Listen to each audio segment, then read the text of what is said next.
hockey fans, are you ready to brave the wild? With me, your host, Paladino Joey. Brave the Wild is available on thesportstuff.com, iTunes, Stitcher, and Double Twist. We're back on board. It turns out, well, it's raining, and, so I guess I'm able to do this. I'm able to keep up, so, hey, I told you I'm going to get these in when I can, and, well, it happened at a good time in terms of, well, you know how the teams go from home to away and all that, so a transition. As the name of this episode right out of the gate is The Shadow Knows. Remember Zelda 2 where the shadow mimics your every move and, as the angry video game nerd says, will kick your ass? Well, I wouldn't say the Blues kicked our ass, but in a way they kind of have, because the Wild were kicking the Blues' ass and still didn't win in Game 1. And Game 2, the sloppy play started to kind of come back. We started to see a lot of the junk we've been seeing for the last month or so in March. Last a month ago-ish, and then we had a little rebound in April because of some horrible opponents. We took advantage of it. So, okay, and no disrespect to those teams except Colorado. I hate them. Arizona and Carolina, kind of like them a little bit. But The Shadow Knows. The Shadow Knows. We will hear a song from Zelda 2, The Final Battle, where the son of a gun, anything you try to do, he mimics your move and keeps up with you at every single turn. Every turn of the dime, he's there waiting. Boom, boom, boom. That's Jake Allen and Mike Yeo.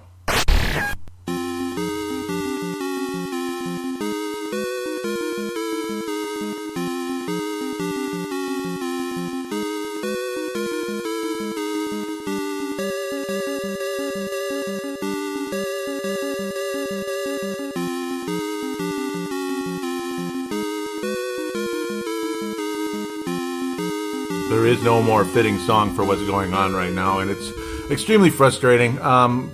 You kind of almost saw this coming, didn't you? You almost kind of saw it, but of course, it's Minnesota sports, right? It just is what it is. So we will talk about these two games in some depth, not in perfect depth. Don't expect me to analyze every little bounce of the puck, that type of thing, but I will analyze as much as I can. I mean, I saw everything. I saw what I needed to see.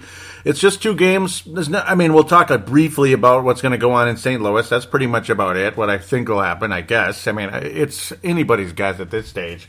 And that's it. Nothing else to talk about. Maybe some brief fan interaction on Twitter and such. I wish I interacted more on Facebook. I think I should, but it just is what it is. Not a whole lot of people have been posting on the Facebook page of late.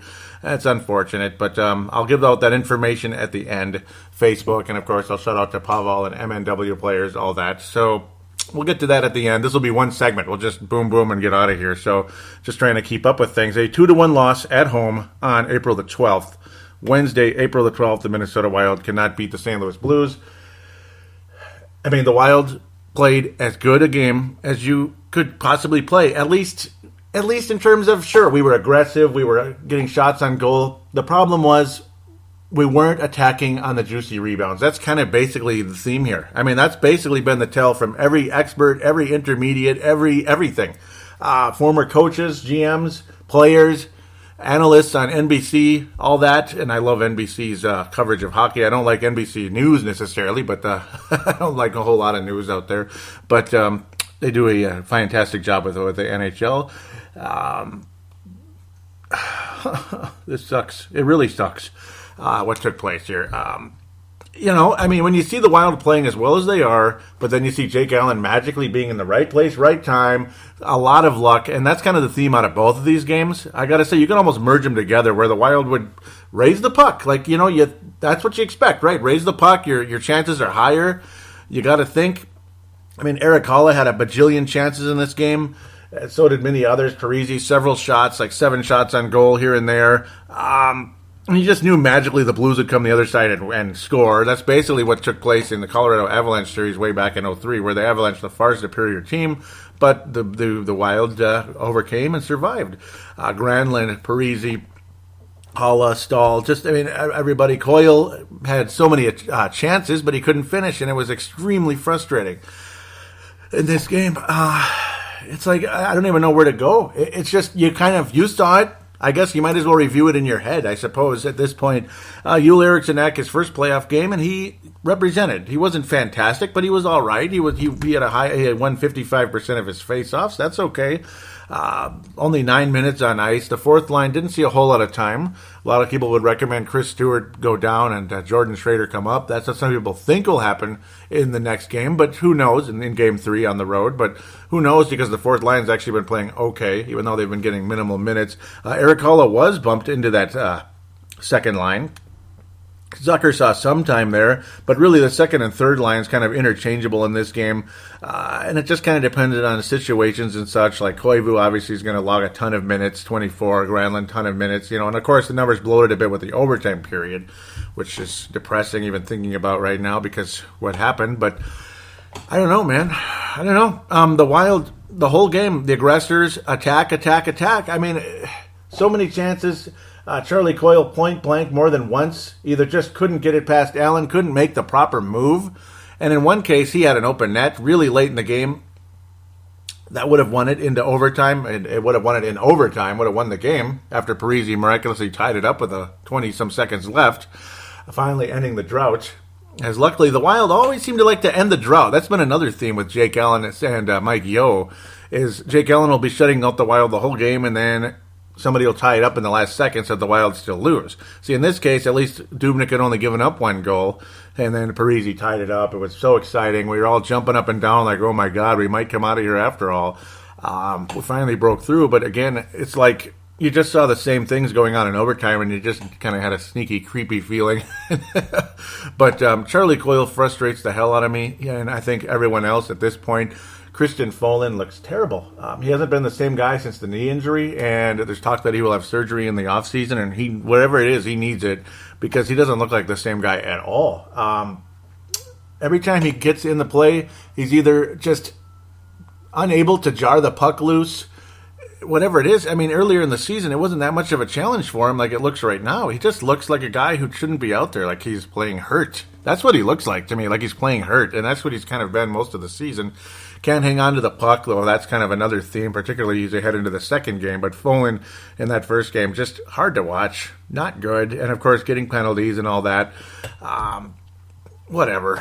It's just an extreme frustration throughout this one. Again, the whole theme is, it's just no matter what the Wild did, Jake Allen and the Blues defense would mimic their every move. Now, the Wild had 90 attempts in this game.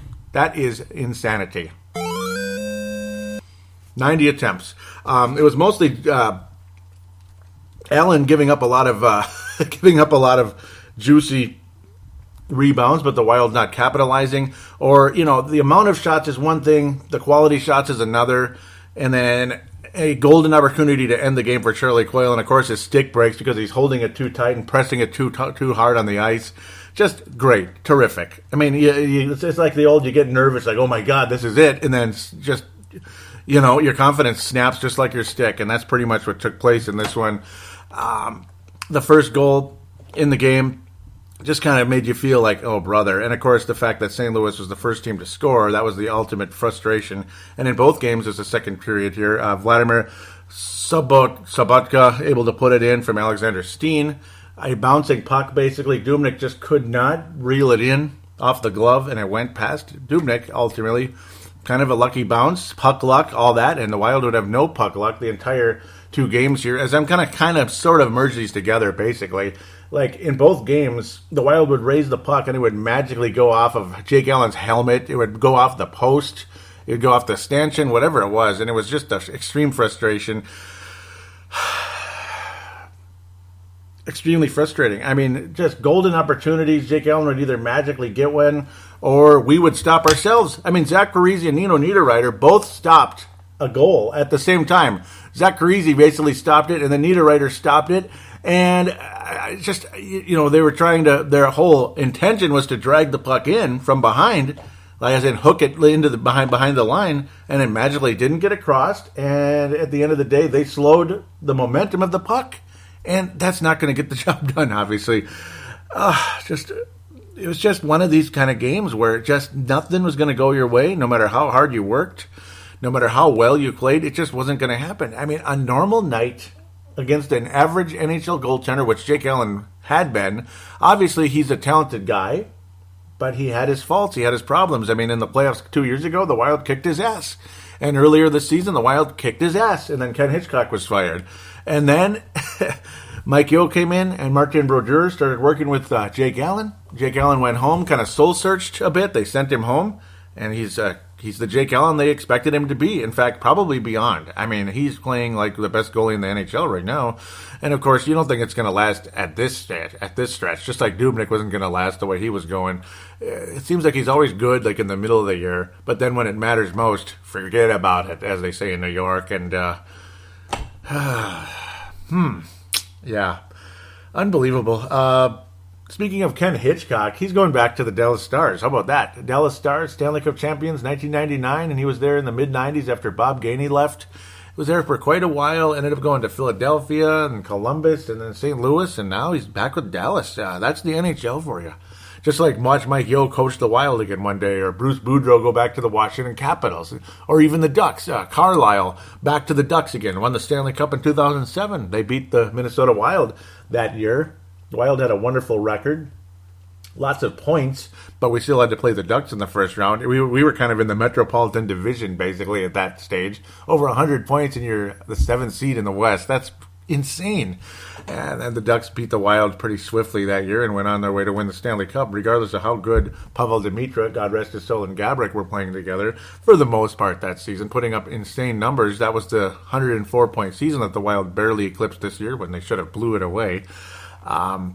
But yeah, Carlisle back with the Ducks again, and who knows? Isn't that just weird? What a weird sport. Just like back in the day with the North Stars, you saw some of the old coaches back then get fired and come back within a year, or quit and come back within a year or within a month or two. It was real weird back in the 70s. All the old names of the North Stars aren't in front of me right now. I know their names, but I'm not concentrating on that at the moment. It's just kind of just randomly talking here. I apologize. But it's just interesting to see the coaching carousels and in the NHL. It's bizarre. And of course, Ken Hitchcock is related to the Blues. There, I'm still blabbing. Sorry. These games, it's like you want to talk about it, you need to talk about it, but then you don't want to talk about it because it's just, I don't know. Hansel looks slow out there, and I don't know. What do you expect? Hansel is slow. And what was the point of giving up a first-round pick? You know, I mean, you want that sniper that you need so bad. You want that Patrick Kane type of guy, or Vladimir Tarasenko, which obviously can be taken out of the top 5 of the draft. You don't have to have a top 5 pick. Sure, it's harder, but it's doable. And maybe, hopefully, pray to God, Luke Cunnin is that guy from Wisconsin. Obviously,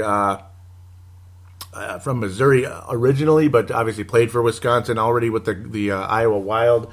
Nice to see him flash a bit with Iowa. He's not like fantastic, but he's doing a good job. Justin Kloos, by the way, with his first goal with the Iowa Wild just recently. Just throwing this in here kind of as we're conversating about these games.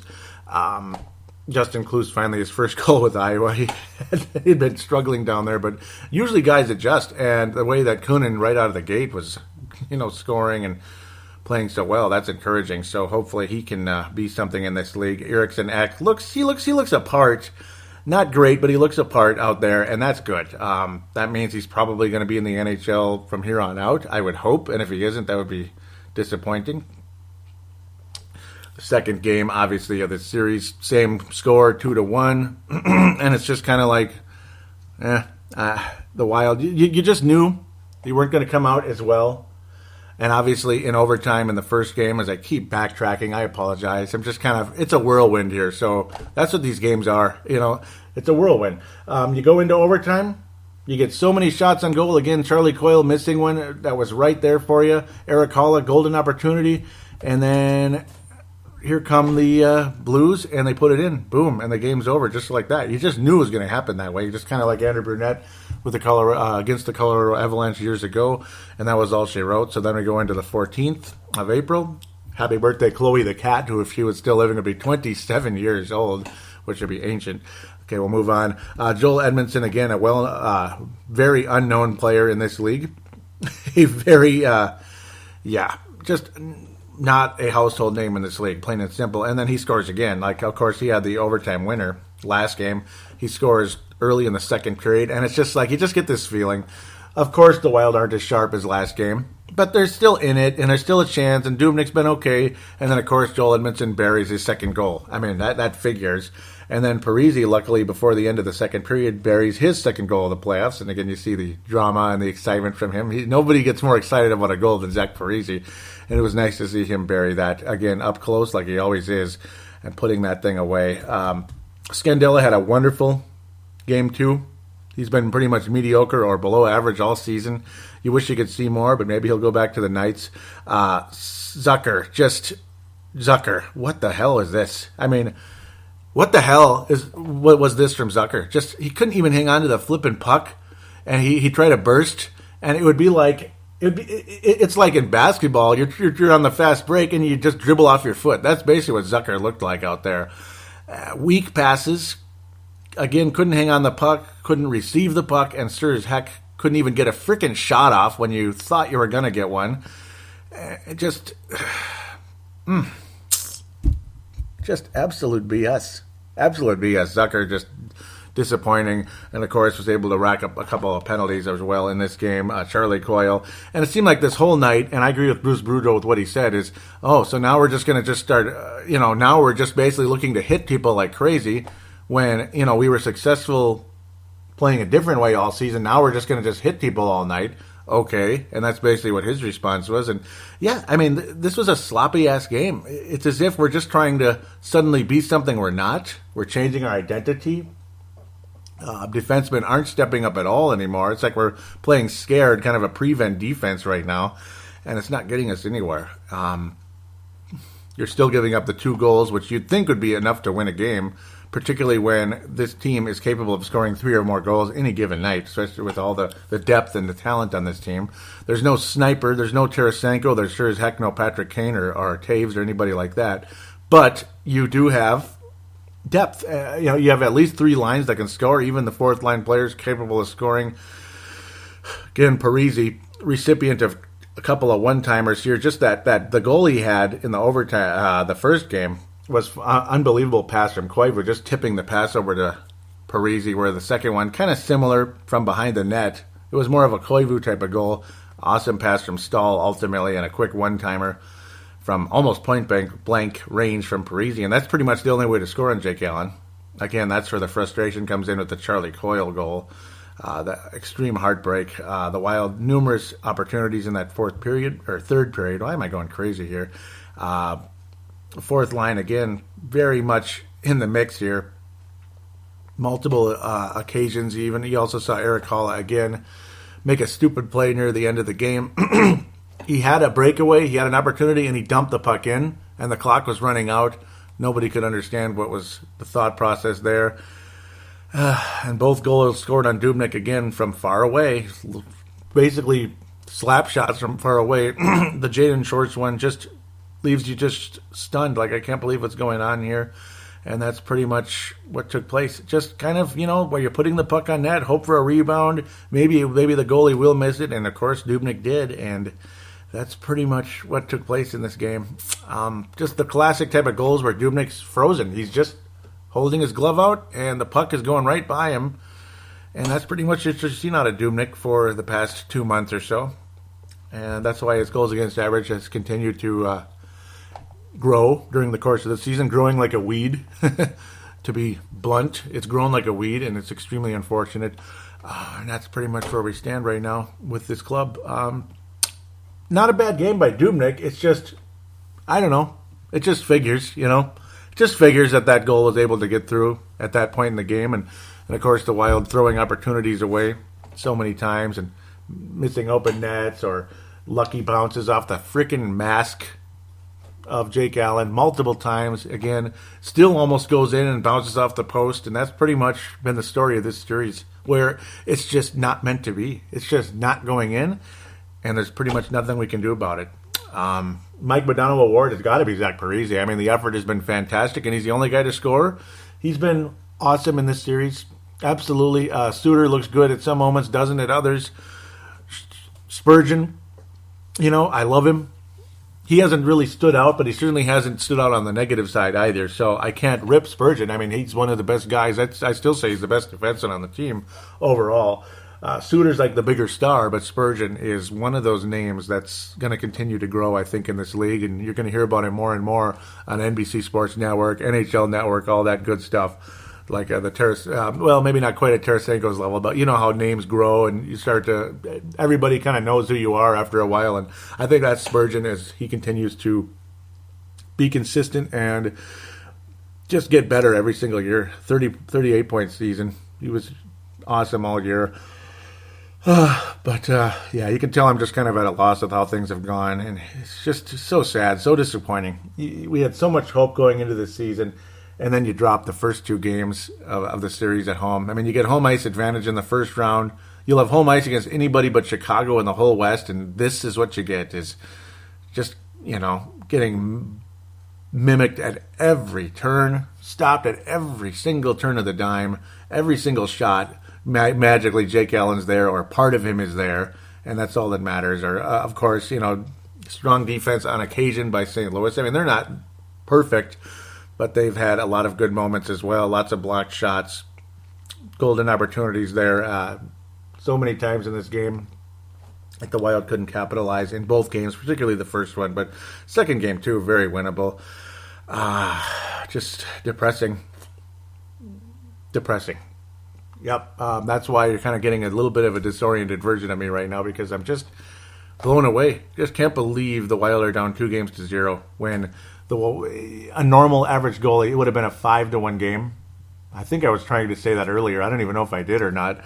I was trying to lead into that point. It would have been 5-1 Wild on a normal night at least. Like the Carey Price game when we had 7 goals. Price didn't have a strong game that night at all, but still.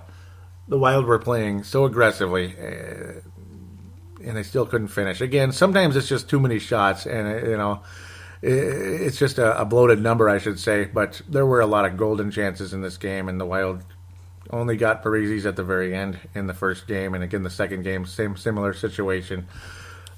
Just not as many shots, and again, a less sharp team on the ice in game 2. Again, like lots of mishandling pucks. Again, like Zucker looks awful right now. I would put him on the fourth line, and I think you have to. But again, does that necessarily prove anything? I don't know. Does it just make his mentality even worse out there? I don't know what to say. Just I can't believe certain situations where Mikhail Granlund couldn't get past Jake Allen. Just magic stops defense and goaltending. As you keep seeing it over and over, you just want to throw up as you see it. So here we are. It's classic Minnesota sports. Of course, it's Mike Yeo, and of course, we're down 2-0.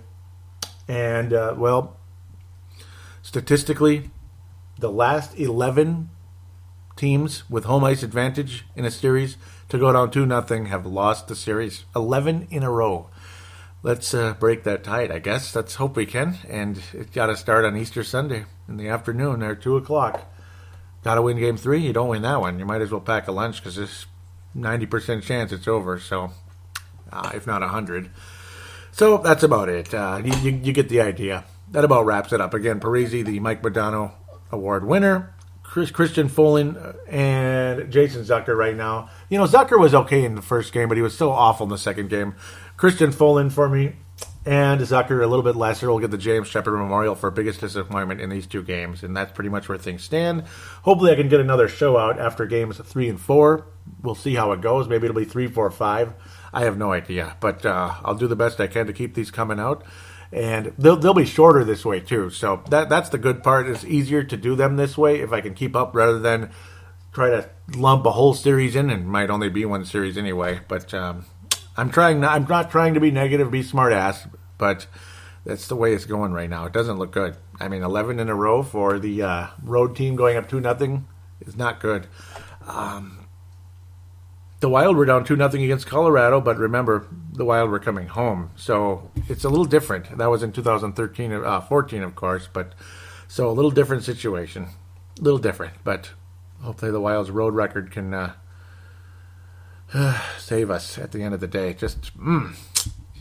So damn frustrating. So, very briefly, I was going to get to the Twitter account, at Brave the Wild, at Brave the Wild. I'll give the Facebook out first here. Facebook.com/Brave the Wild, Facebook.com/Brave the Wild. Do go there and follow that, or like that, I should say. Also join Facebook.com/MNW Players, Facebook.com/MNW Players. Marek Skyba and Pavel Bunye do a wonderful job on that page. They talk about everything. It's a Facebook page, but there's also like a regular website too. And the link is right there on the Facebook page, of course, in the information. You'll see it right there in the top corner. Yeah, I'm just beside myself right now with how this series has gone. So I apologize if I seem disoriented here. I'm like Jason Zucker right now. I'm losing the puck. I can't believe what's happening. And I'm dropping F-bombs too. No, they cover everything from Eric Stahl, Zach Parise, Ryan Suter, all the way down to the Quad City Mallards and the Euro Leagues, of course, the AHL. They cover everything Minnesota Wild. Of course, they keep up with the major club, the NHL club, but again, they keep up with the prospects as well. That's the whole idea. We want to know about everything regarding the Wild, and that's why I love that page so much. They were kind enough to make me an admin on the Facebook page, and I thank them so very much for that. All the information, the Twitter account for Brave the Wild, Facebook page, and MNW Players, all the information, the links will be in the show description, along with the call-in line, which is 209-736-7877, 736-7877. Sorry. Again, that'll be in the show description. There's the call now button as well on Facebook, which goes through the same, goes through Facebook Messenger to the same phone line. Again, keep it to about 1 to 3 minutes because I believe the message stops at 3 minutes. So keep it 1 to 3 minutes. There's also the other route, the audio submission route, where you can use Audacity on a laptop or a computer, or whatever, or you can use your use a free recording application on your smart device. Treat it like a phone call or whatever it is, like a small segment in a show, and then save it, email it to paladinolive@yahoo.com, and I will play it on the next show. It'll be absolutely great to have you on board. That one has no limit, but try to be reasonable. Don't make it 45 minutes or something. Be reasonable. Maybe limit it to, anything from 1 to 10 minutes, maybe. 10's maybe the maximum, unless it's some huge premium postseason show and you have a ton of interesting things to talk about, like prospects and free agency and all that, which would be pretty fun, actually. But if you do that, cool. Again, all the information will be in the show description. On Twitter, I believe I had a little bit of interactions, a little bit. Mostly it was just people clicking like or following, which I appreciate deeply. Again, at Brave the Wild. Where was it? Okay, Kerry said broken stick when I was ripping on Coyle. I told him to stop choking. And I was still in a pissed off mood, and I said, no kidding, bad angle on the shot. He pressed way too hard, and no response from there. Hopefully she didn't unfollow me. I was just pissed off. I was saying basically trade him. I was irate about Charlie Coyle. Part of me does want to trade him. I'm getting tired of it, but maybe we won't get our fair value for him in return. So hard to say what'll take place with that. I think that's it. Oh, okay, here we go. At Beth J. Pollock. Yep, she's cool. She's usually interacting with me during games as well when I'm getting pissed off. I was saying, tired of this Corey Crawford BS. She says exactly, again, because Jake Allen was like Corey Crawford with the 45 saves against the Wild earlier this year. I was saying, can't make this up. And at Beth J. Pollock says, didn't think he was going to make it back in time. Wish he'd just stay in the net. And yeah, wouldn't that be nice? And I was saying, this drives me nuts. So kind of a back and forth conversation. Just we're very frustrated. Again, I want to give a shout out to at NHL Podcast. At NHL Podcast, always nice enough to post a link on Twitter to the show. Really, thank you very much. At NHL Podcast. Again, that's how Pucknology found me. I want to say congratulations to the Sharks for winning their first game.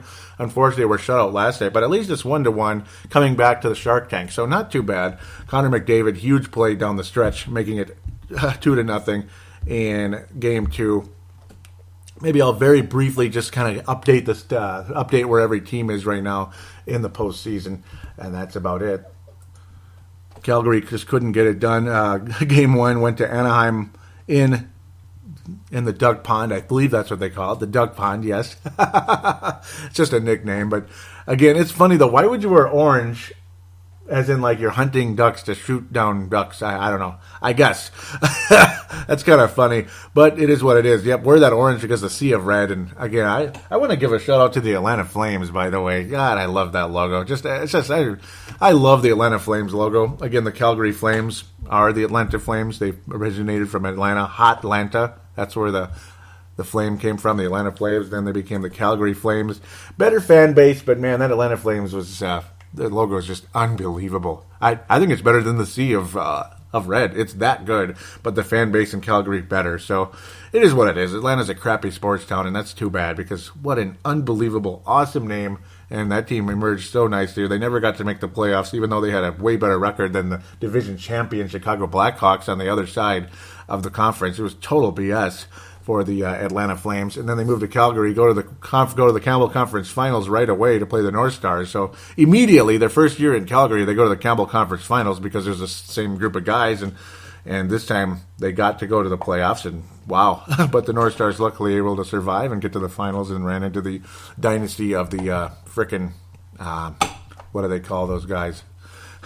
The frickin' New York Islanders, Nashville Predators, Pekka Rinne. I'm telling you, man, I am telling you, 1-0, and that's it. A shutout by Pekka Rinne and the Nashville Predators. That guy is picking it up, and, you know, that's the thing. You run into Jake Allen and Mike Yeo, you're pissed off, you get mimicked, shut down at every move, all that. You just can't believe it. But then look at Pekka Rinne, and the last time the Wild played against the Nashville Predators, what happened? Pekka Rinne happened. And so he's starting to be what he's supposed to be. You know, like he's getting back to what he was, one of the best goalies in the league. For the longest time, it's like, what's up with this guy? He keeps giving up 3 or 4 goals every night, and the Wild keep kicking his ass, which is great, but still kind of weird. Montreal able to win an overtime game over the New York Rangers. Boston also with a close victory in Ottawa. They're up 1-0. Washington, a huge surprise, able to beat the Toronto Maple Leafs, unfortunately, and the Pittsburgh Penguins up 2-0 already on the Columbus Blue Jackets. But at least for the Blue Jackets' sake, they're headed home. But a 4-1 loss in Pittsburgh. Ouch. And congratulations, Chris Porter. Obviously a big Penguins fan. Also likes the Atlanta Flames. No, I'm kidding. He also likes the San Jose Sharks. But even more of a Pittsburgh fan. We'll see what happens with that. Penguins, I'm pretty much picking to go back to the finals. Not necessarily picking to win, but maybe. If Nashville beats the Blackhawks, I'm going to be pissed off if the Wild can't get past St. Louis. But then again, would we even beat Nashville right now? Maybe the Predators are on some kind of a run, and maybe it'll be Oilers versus Predators in the conference finals. Who knows? Go Flames, though. Go Flames in Edmonton. That would be awesome. That'd be a nice second round. In a perfect world, right? But it is what it is. We'll leave it alone. So that's pretty much the wrap-up. Well, a little bit over a half hour, and that's about what these shows will be if we keep it to about maybe 2 games, maybe 3 games per show. That's not too bad. Not a whole lot to preview because you're playing the same team. I'll make a quick prediction. I'm guessing the Wild come back to XL Energy Center trailing 3-1. That's basically how I stand right now, and that's it. They'll win 1 game, probably game 3.